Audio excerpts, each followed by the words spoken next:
সত্যনিষ্ঠার সহিত প্রতিজ্ঞা করিতেছি যে অবশেষে সব জল্পনা কল্পনার অবসান ঘটিয়ে ভারতের রাজ্যসভা থেকে পদত্যাগ করলেন টালিপাড়ার জনপ্রিয় অভিনেত্রী কোয়েল মল্লিক। গত কয়েকদিন ধরেই তার পদত্যাগ নিয়ে রাজনৈতিক অঙ্গনে গুঞ্জন চলছিল।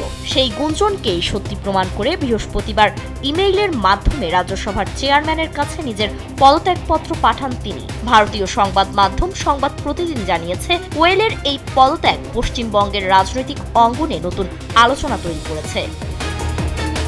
কারণ সম্প্রতি অনুষ্ঠিত বিধানসভা নির্বাচনে তৃণমূল কংগ্রেসের ভরাডুবির পর থেকেই দলটির ভেতরে নানা ধরনের জল্পনা দেখা দেয়। এরই ধারাবাহিকতায় রাজ্যসভায় তৃণমূলের সদস্য সংখ্যা 13 থেকে কমে 9 নেমে এসেছে। রাজনৈতিক মহলে গুঞ্জন রয়েছে, আগামী কয়েকদিনের মধ্যে আরো কয়েকজন সদস্য পদত্যাগ করতে পারেন। রাজনীতির সঙ্গে খুব বেশি সম্পৃক্ত না থাকায় গত ফেব্রুয়ারিতে তৃণমূল কংগ্রেসের রাজ্যসভা প্রার্থী তালিকায় কোয়েল মল্লিকের নাম দেখে অনেকেই বিস্মিত হয়েছিলেন। সেই তালিকায় রাজীব কুমার, বাবুল সুপ্রিয় ও মেনকা গুরু স্বামীর মতো পরিচিত নামের পাশাপাশি স্থান পেয়েছিলেন এই জনপ্রিয় অভিনেত্রীও। এরপর এপ্রিল মাসে দিল্লিতে গিয়ে রাজ্যসভার সদস্য হিসেবে শপথ নেন কোয়েল।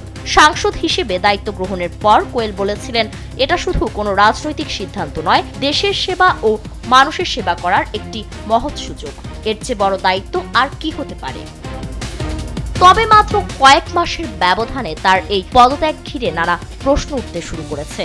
বিশেষ করে তৃণমূল কংগ্রেসের নির্বাচনী পরাজয়ের পরই রাজ্যসভা থেকে সরে দাঁড়ানোর সিদ্ধান্তকে অনেকেই রাজনৈতিকভাবে তাৎপর্যপূর্ণ বলে মনে করছেন। কেউ কেউ প্রশ্ন তুলেছেন যে দায়িত্বকে তিনি একসময় মহৎ বলে অভিহিত করেছিলেন, সেই দায়িত্ব থেকে এত দ্রুত সরে দাঁড়ানোর কারণ কি? যদিও পদত্যাগের বিষয়ে এখনো প্রকাশ্যে কোনো মন্তব্য করেননি কোয়েল, ফলে তার এই সিদ্ধান্তের প্রকৃত কারণ নিয়ে রাজনৈতিক মহল ও ভক্তদের মধ্যে কৌতূহল আরও বেড়েছে।